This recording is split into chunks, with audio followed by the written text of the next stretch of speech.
Well, history was made on Monday as President Muhammadu Buhari inaugurated the first indigenous refinery in Nigeria, the biggest in Africa and the country, $18.5 billion, Dangote Petroleum Refinery in Ibeju-Lekki, Lagos. Owner of the facility, Africa's richest businessman and investor, global business icon Aliko Dangote received tons of applause and massive ovation from the creme de la creme of the business world. Heads of state from Ghana, Togo, Niger, and Senegal, and a representative of the president of Chad graced the event. President Buhari said the modern refinery will enable Nigeria achieve self-sufficiency in refined products and even have surplus for exports. He said he was optimistic President-elect Bola Ahmed Tinubu would sustain the enhanced business environment that facilitated such a humongous project. Okay, so let's continue to chat to this huge development now. Renewable energy consultant and energy professional, Dr. Segun Adaju, joins us now in the studio to discuss more on this big development. Doctor, good morning. Thank you so much. I'm sure we can congratulate ourselves as Nigerians. I think I wish I could put a bottle of whatever it is here to say thank you, Nigeria, that we crossed a major milestone in one key area that this country has been trying to resolve for decades: petrol availability, sustainability, diesel, kerosene, and billions and billions and billions of dollars that we've paid to the folks in Rotterdam and other places around the world where we're losing so much. Right. We give them crude, they give us petrol, everything else in between, we don't know where they all end up. So I'm sure you folks will have, in the energy industry, will be saying, thumbs up to Aliko Dangote and everyone who put hands together, the president, the administration, the central bank, and the local banks. They also supported that. Everybody else were praised yesterday. So should this issue about when Nigeria should expect a bit of reduction in petrol prices, I'm sure hopes will be really high right now as soon as the entire facility gets going 100%. Well, what's your take? Okay, thank you so much. It's a pleasure to be here. Thank you. Great job you're doing. And thank you, sir. We appreciate it. There are expectations that prices might reduce. However, it's a function of economics. In financial model, there's what we call unit economics of pricing. Okay, so how much will it cost Dangote to deliver, supply 1 liter of petrol, 1 liter of diesel? So what are the variables? Crude, for example. At what price or in what currency is Dangote going to buy crude from Nigerian government, from NNPC, for example? So we need to have those numbers before we can finally, ascertain if it will be a reduction or an increase in price, right? But generally, for the fact that the factory is here and no longer in, other countries. So, for example, what Nigeria does is, export crude at a price and import petroleum products at another price. It's been proven that the differential in that production is really a premium to the producers. So we expect that premium to either be cut off or to be earned by a factory in Nigeria. Yes. So plus or minus, there should be. But basically, the most critical thing is energy security, availability of products. So we don't expect to see queues any longer. For example, 650,000 barrels per day facility, it's huge. So we need to know those variables first before we decide or determine if there will be a reduction. But generally, I perceive that there should be a reduction. I know, and you're my guest on the show, but this is my personal view.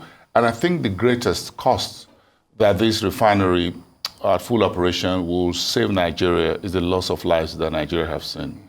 When people have got burnt, and we've seen fatalities because people were storing petrol in their homes, people carrying generators in the boot of their cars to go to petrol stations, people sleeping and getting robbed at petrol stations, people fighting at the pumps, and those social issues, absolutely, the fatality that had happened, families who had died because they kept generators in-house, because they kept a liter of petrol because they just want to survive the next day, children, women, and others. For me, personally, it's not about the economic cost, but this is conversation about the economic cost. Right. But I think for me, what this takes home with tears in my heart are hundreds and thousands of Nigerians who have lost their lives because of fuel scarcity. Agreed. Because of buying fuel in jerry cans. Absolutely. And even additionally, there have been instances where products that are imported are substandard. Oh, I remember the famous Exactly. toxic fuel. So, and Dangote has assured that, look, these products that will come out of this factory will be one of the finest in terms of quality. So that's one assurance, because there's been explosion, either kerosene or petrol explosion, yes, because of substandard products have been brought into the country at some point in time. And the way in which we store them in one face me, I face you, whatever, in the backyard, whatever, and a lot of disasters that happened. Sure. So I think that's one big one. But on the economic landscape, what do you think here, the impact of this in terms of whether it's jobs and the bigger economics of it? Okay, so let's look at because it doesn't look like this is a 100-meter dash. It looks like it's a marathon. Marathon, I agree. This major landmark for Nigeria, it's actually, has a lot of economic implications for the country and also for Africa. Number one, is estimated that by 150,000 direct and indirect jobs will be created. That's one. Number two, about 30% of the foreign exchange spend for importation in Nigeria is on petroleum products. So we're expecting that 30% to be saved and conserved instead of almost 24 billion, 30 billion, thereabouts. Yes. So that will reduce the pressure on the foreign currency reserve of Nigeria. That's huge. And probably also bring down the exchange rate. Because right now, our external reserves or foreign reserves is about 36. Yes. And we're spending between 25 and 30 just to import petrol alone. Per annum. So that will reduce the strain. Imagine taking 30% of the foreign exchange required from CBN. That will reduce the pressure. And also the factory is also going to be exporting and earning FX. So I expect that to also have some medium and long-term impact on the foreign exchange in Nigeria. Apart from the job that will be created, there's also what we call energy security. And now for Africa, about 5 countries account for the supply of fuel, liquid fuel, and by implication, gaseous fuel. Nigeria, Libya, Algeria, I think Angola, and one other country, I think Egypt. Yes. Yeah. 80% of the African market supply is from this country. So now, there will be a lot of import. For example, I expect the Benin Republic, Ghana, whoever needs. That's why, the president of Ghana was here for the... Yeah, everybody was there. Everybody was all the way down to Senegal. Yes, right? So it also helps the African market. It is the largest single-line refinery in the world. What does it mean? That means in some refineries, you bring in crude, you produce petroleum, you take the balanced derivative to another factory line to produce another product. Yes. Dangote's refinery is a single line. It's a throughput. Throughput. Once you put in diesel here, what's it called? Crude? Yes, you get the derivatives. So it's really a major achievement for Nigeria. I think it's a game changer. But then we need to discuss very quickly the carbon footprints and the emissions that are involved around refinery, environmental issues that we have to be dealing with. We need sustainability as well. Right. As we're saving money, we need to save lives and the environment. Yes. All at once. So a big factory like this, also has its own footprint, carbon footprint. Number one, it's refining what we call fossil fuel, crude oil. So there's definitely going to be carbon footprints. But the wisest thing to do is what companies in Europe, in China are actually doing, buying carbon credit to offset their emission. In the carbon market. Exactly, in the carbon market. So there is the gold standard under the UNFCCC, yes, and also the voluntary market. So voluntary market, you can approach, for example, a renewable energy project developer in Nigeria. Yes. So there's a company that wants to develop 100 megawatts in the north of Nigeria. You do an exchange, you buy carbon certificate from this company. Yes. Because the idea is that you offset the carbon that you're emitting. So you're emitting 1,000 tons of gaseous whatever material, yes. And then whoever is producing an energy solution like renewable, like solar, yes, that will help you to offset. You buy that credit from. So I expect Dangote to have been in this conversation since the inception of this project. As far as this is concerned. Yes, because we cannot rule out carbon footprint in that factory, but it should have prepared to buy, and that will also encourage the projects particularly in Nigeria, renewable energy projects also, right? Yeah, because you are currently consulting for the AFDB, the African Development Bank, and the Lagos State government as far as the solar ambition of 1,000 megawatts by the year 2030 is concerned. So tie this together for me, because I know the AFDB is involved in this carbon credit market for Africa and supporting a number of African countries. Yes. So, good to know we had the president of AFDB this morning saying the future of Africa is green. Yes, speaking from Egypt, yes. Yes, I mean, so what I expect is, I mean, for example, Lagos State is taking a very bullish step to cede to the energy mix of the inhabitants of the state. Very balanced. Yes. An average of 1,000 megawatts get into Lagos from, the distribution company, Ikeja and Ekodisco. Meanwhile, the demand right now, if you look at the self-generation that people are doing, almost 15,000 megawatts.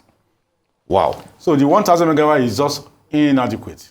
So in a very proactive way to see to the energy security of Lagosians, the government is also promoting what we call distributed renewable energy solution and systems, where, for example, rooftops, this studio can actually be powered by the rooftop solar that can be mounted somewhere here, right? Yes.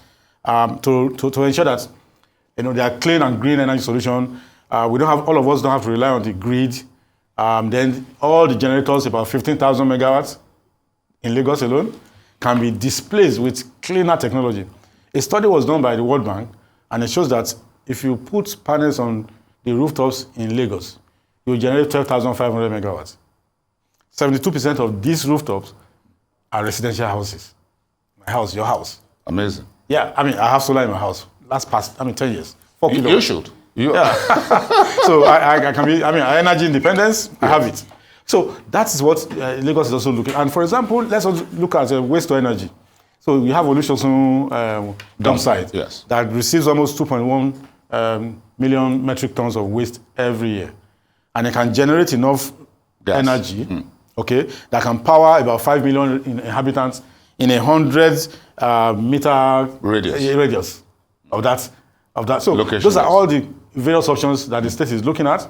And with the Constitutional Amendment Act, that state can also do some legislation, set up some processes, generation, distribution under the framework to increase energy access for its inhabitants. So how do you think the incoming administration, we're close to May 29 right now, so we're beginning to raise the curtain on the new administration. So my next question is, how do you think the Asiwaju Bola Ahmed Tinubu's administration should hit the ground running when you look at energy poverty, how we're trying to bridge the gap and bring in fossil fuels side by side with renewable, and ensure that we attract investments to both sides, because despite the $19 billion refinery or that Dangote has needs more investments in the upstream, mid, and that level, we still talk about LPG and all that along that corridor.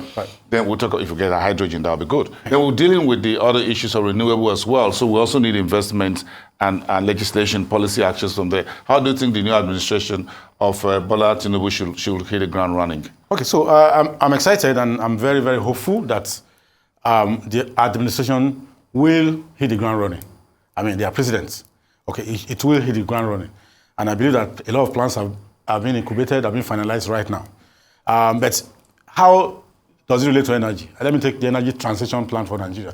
There's a plan already. Yes. I also took a look at the manifestos of the three leading parties. And I saw, Asiwaju's manifesto clearly talking about energy security, renewables, clean energy adoption, energy mix. Yes. So I expect that the energy transition plan that is being in place will be followed through, because Nigeria, I also listened to the last speaker here. Yes. Nigeria is a gas nation. We should also not discount the excessive gas that we have.